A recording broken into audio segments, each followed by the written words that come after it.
back to Digi Bros, everybody. Welcome back to Digi Bros. We're gonna go talk to Shad. Get our man. fucking Shad on. Hey, Victor, you You got trying to get Shad on? any more stories about your week? Any more interesting things you did? Or are you exhausted? I don't know. Oh, I finished InuYasha. Oh yeah, that's the thing I wanted. That's what I said when I said there's another topic you could go on about. That's the one I was gonna bring up. I finished InuYasha. Now you didn't watch the all final of series. InuYasha. No, I only watched the last season, and I actually started like 7 episodes into it or some shit. I didn't even watch the beginning of the final season. Victor and his friend Hope watched the InuYasha the final chapter dubbed, right? Yes, of course. Because the dub is fucking hilarious. And it's wonderful. How would you rate the show? 10 out of 10. What would you really rate it? What do you think? I don't know. 6. Really? Because I enjoyed it. Because I got fun out of it. Right. Like, if I didn't already have, like, a nostalgic attachment to InuYasha, and, like, if I weren't, you know, making fun of it the whole time and having a good time, I'm sure it would have been worse. Or even if you were really into InuYasha, like, Hope was, when she first watched the final season, was able, like, through nostalgia and, like, just, you know, the idea that it's InuYasha, was able to, like, get into it, and it actually appreciated it. So I imagine if you're into InuYasha and you watch the final season, you'll probably like it, like, if you want to get into it's it. Garbage. But it's stupid as shit. It's InuYasha. It is eternally dumb. All character progress is made in the last episode, right. And it's just I will maintain garbage. that InuYasha is a show that gets off to a good start, and it pretty much falls apart as soon as Naraku is introduced, and it gains a plot. Because the problem with InuYasha is that, like, the core concept of, like, InuYasha as a character, his history, who Kagome is all, like, fairly interesting. The demons were cool at first. It was like each episode was like a monster of the week thing, and there was, like, you know, these interesting freaky demons. Yes. And then it's like they introduce a couple other characters like Shippo and Moroku and all that shit, and then they introduce the main villain Naraku, and then they never make progress fighting him ever. Yes.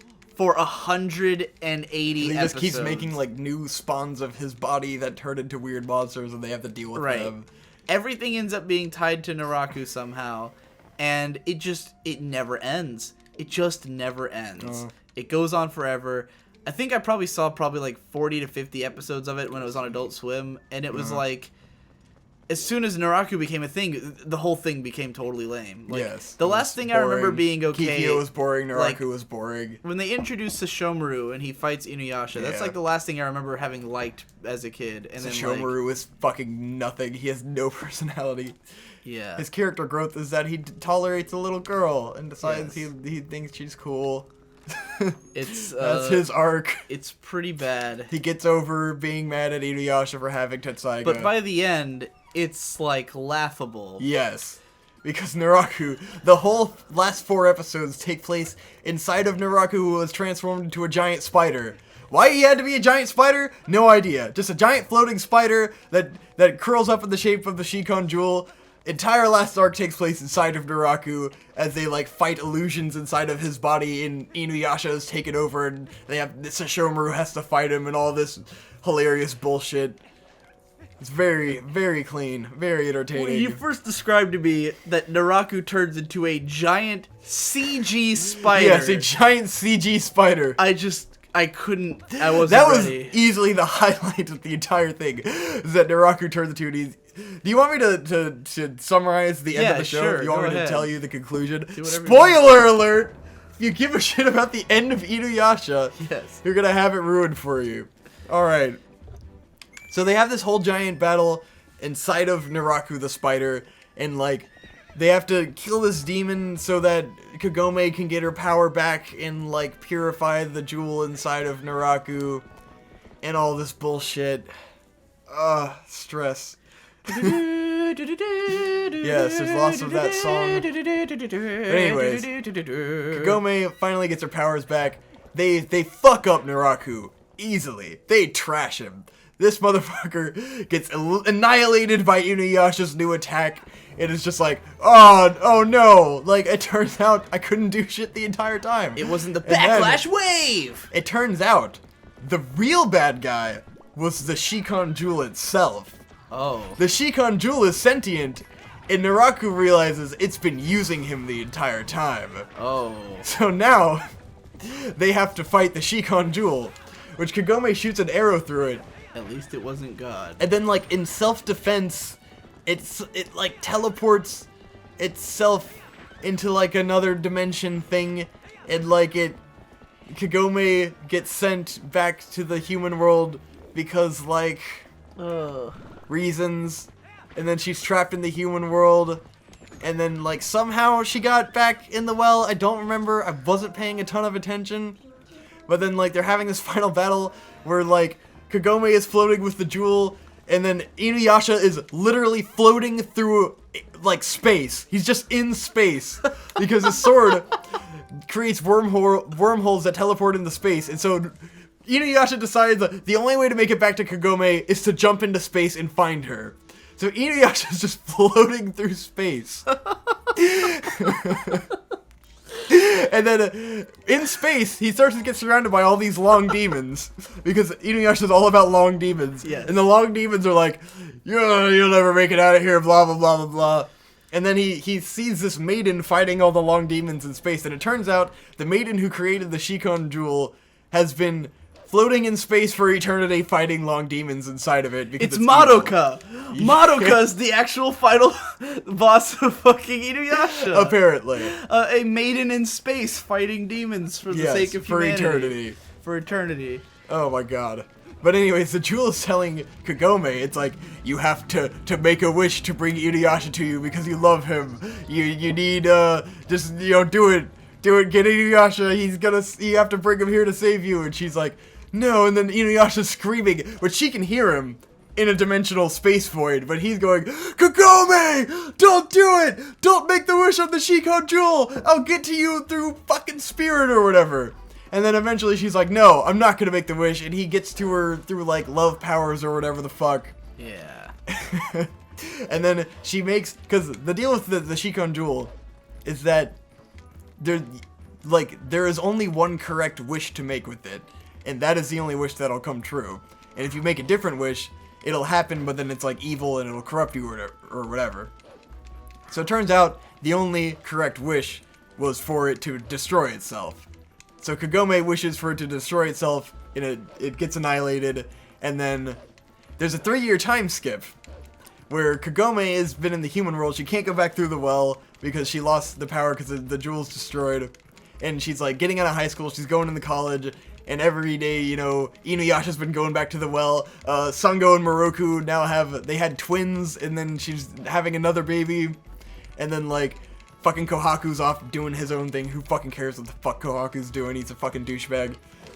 But InuYasha's been going to the well, like, once every other day or some shit to see if Kagome's there. And then one day she goes back to the well, and her mom's there, and then she just happens to look down in the well and see that it works again. It just works.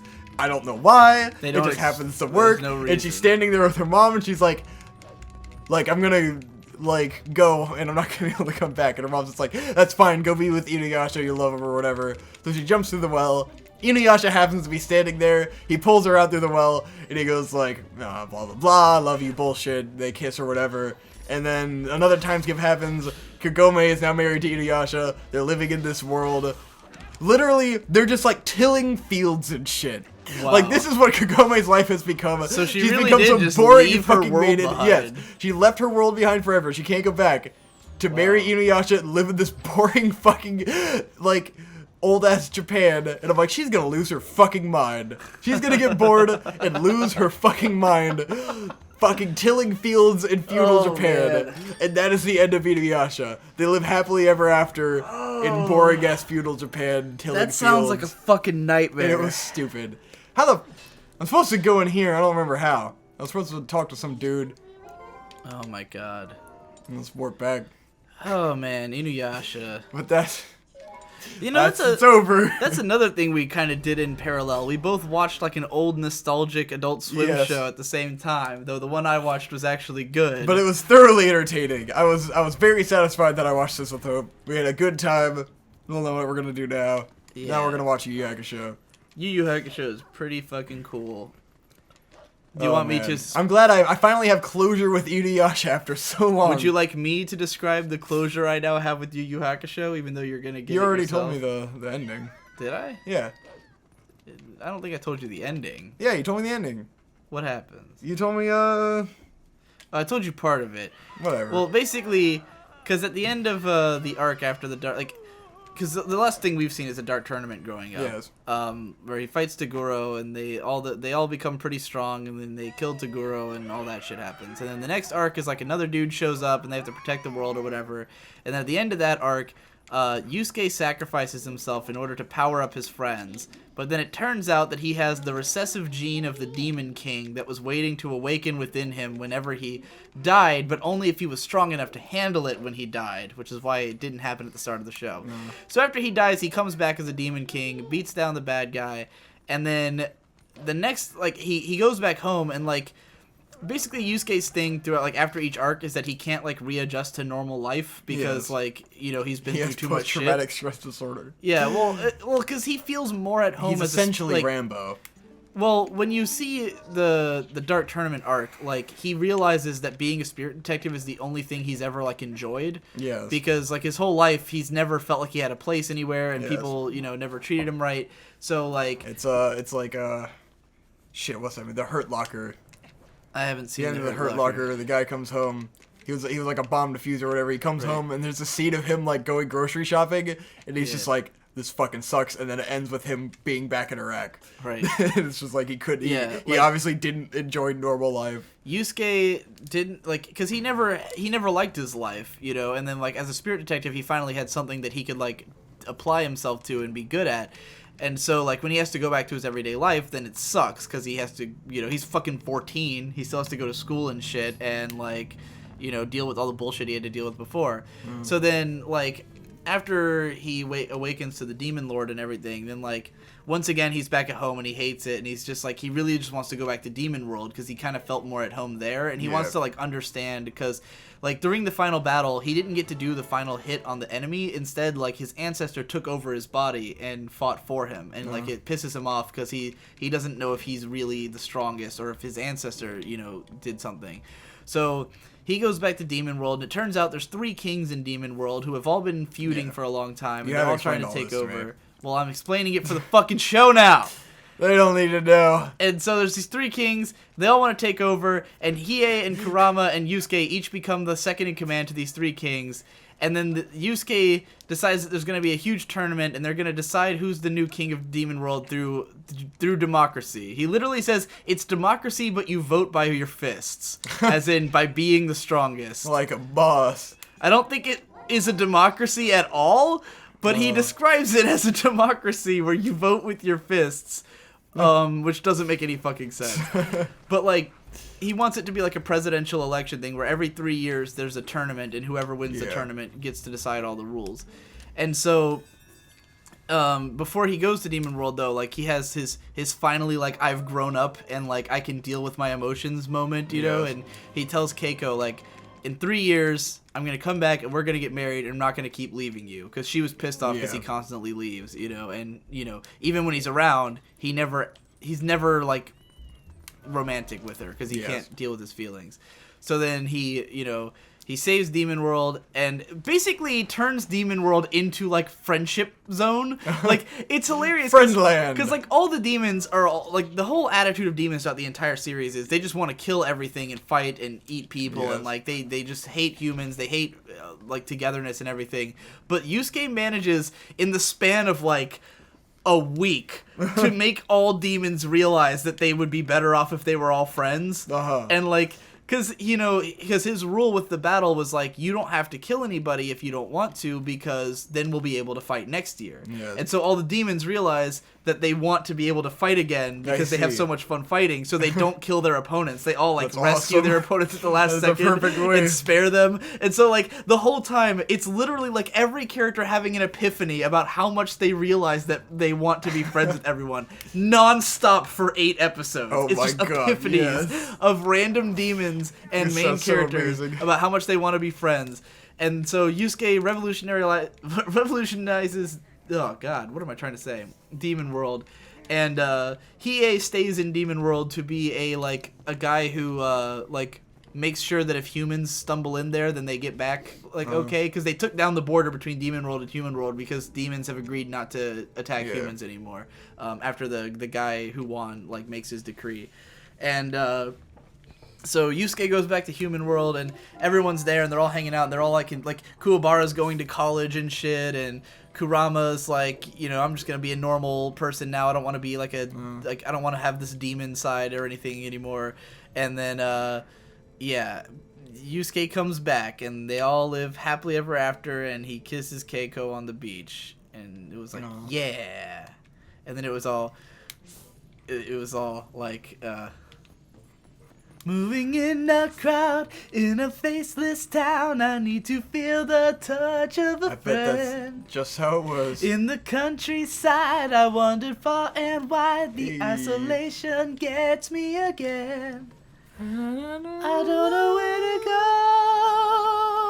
when I feel like crying. Oh my. Yep. So yeah, that's how Yu Yu Hakusho. Sweet. Ends. So I got my closure too.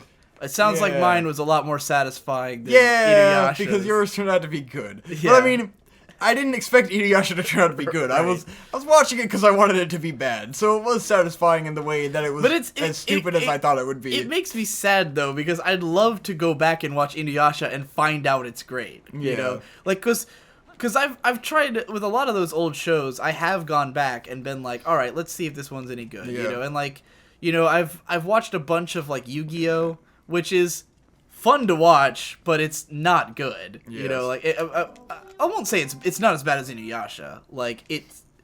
Yu-Gi-Oh has more internal consistency than InuYasha does. Yes. But Yu-Gi-Oh is every single battle is longer than it needs to be by just a little bit, you know, and everything it's all ass pulls. Every fight ends in an ass pull. It's always oh, I've got this card. Well, I've got this card. Well, I've got this card. And it's just nothing but ass pulls back and forth, you know. But I mean, it's entertaining. But I've gone back and watched an episode or two of InuYasha, and the concept of it, the feel of the show is great. But it's just so badly done. When you get into the later episodes, and the animation quality just fucking falls apart. I'm sure Final Chapter probably wasn't as bad as what the show gets to be, but the animation fucking goes to garbage in that show. And so much of it is just generic, the same shit over and over again. And I know it's like that throughout the whole, because I haven't seen a lot of the show because they didn't air a lot of it on Adult Swim. Or if they did, I missed it. But, I've seen all of Ranma 1/2, and I know what to expect. Because Ranma's a show that, the first 17 episodes are really good. And then there's, a couple of good seasons later, and the whole midsection is just shit. Well, I shouldn't say it's all shit. It's a mixed bag. I made an episode guide for Ranma. If anybody was ever interested, there's only 60 episodes out of 160 that I consider mandatory. So there's 100 episodes that you could kind of take or leave. Oh, shit. And there's at least 30 that are just don't watch this. Jesus Christ. 30 shitty episodes. Yeah, there's a good 30 episodes, maybe 20-something. I don't know. You'd have to look at my Ranma 1/2 watching guide that I put on my blog years ago. But, a lot of it is just garbage. And the movies, oh my god. The movies... I watched this Big Trouble in Nekoron China for my 1991 thing, and it was literally all of the worst things about Ranma 1/2 boiled down into one movie. I couldn't believe it. It was nothing but all the cliche, rote, horrible parts of the show. One of the worst movies I've seen in the last while. So bad. So bad. Yeah, so anyway, we talked about InuYasha and Yu Yu Hakusho for this whole episode, so hey. I hope you enjoyed that. Next time on Digi Bros, we'll talk about something else. Maybe.